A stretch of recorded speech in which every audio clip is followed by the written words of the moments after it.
Hello guys, இது உங்கள் cracker ice academy. நம்ம கட்டாயமாக பார்த்திங்கன்னா கேள்வி பார்த்திங்கன்னா இந்த மரபு சொல்லேருந்து வரும். ஸோ அப்புறம் இளமை பெயர்கள், அது மட்டும் இல்லாமல் பார்த்திங்கன்னா ஒளி மரபு, தாவரத்தின் உறுப்பு, ஸோ காயின் இளம் நிலை, ஸோ இதுலேருந்து கேள்வி கட்டாயமாக வரும். ஸோ இது 8ஆம் புத்தகத்தோட பழைய புத்தகத்தில் இருக்குது. ஸோ நம்ம ஸ்கூல் புத்தகத்தில் கண்டிப்பாக ஒமிட் பண்ணாமல் படிக்கணும். ஸோ ஒரு டைம் பார்த்துடலாம். ஃபஸ்ட்டு பாருங்கள், அணில் பிள்ளை, அணில் பிள்ளை, சரிங்களா? யானை கன்று, நாய்க்குட்டி, கழுதை குட்டி, கீரி பிள்ளை, மான் என்பது கன்று, பூனைக்குட்டி, பன்றி குட்டி, சரிங்களா? பன்றி குட்டி. அடுத்து எலி என்பது குட்டி, ஆட்டுக்குட்டி, எருமை என்பது கன்று, சிங்கம் குருளை, புலி பரல், குதிரை என்பது கன்றுன்னு போட்டக்கூடாது, குதிரை என்பது குட்டி, குரங்கும் குட்டி தான், சரிங்களா? அடுத்து விலங்குகளில் பார்த்திங்கன்னா வாழ்விடங்களை பார்த்திங்கன்னா எப்படி சொல்கிறாங்க அப்படின்னு.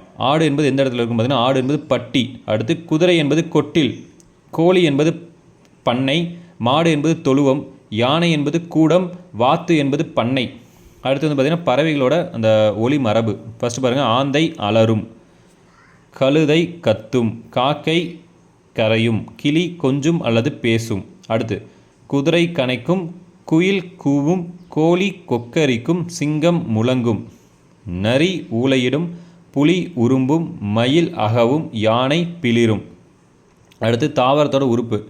ஈச்சம் ஓலை, சோளத்தட்டை, மா இலை, வேப்பந்தலை, எந்த தலைன்னு இல்லை ஞாபகம் எந்த லான்னு.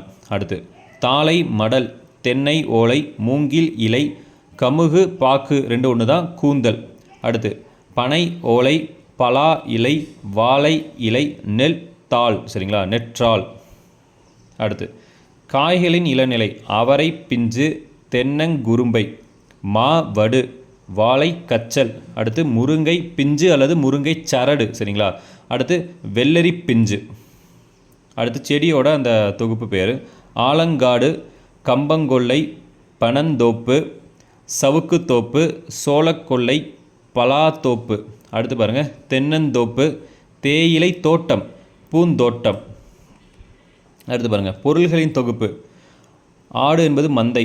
அடுத்து திராட்சை என்பது குலையாக இருக்குன்னு சொல்லுவோம்ல, அதான். அடுத்து மாடு மந்தை, கட்குவியல், வேலங்காடு, யானை கூட்டம், சாவி கொத்து, பசு நிறை, வைக்கோட்போர், ரொம்ப முக்கியம், வைக்கோட்போர். அடுத்து பொருள்கள் நம்ம சாப்பிட்றதுக்கு அதெல்லாம் பேர். சோறு உண்றான், பழம் தின்றான் சொல்லுவோம், கோலம் இட்டான், தீ மூட்டினான். அடுத்து நீர் குடித்தான், பாட்டு பாடினான், தயிர் கடைந்தான், படம் வரைந்தான், வரை.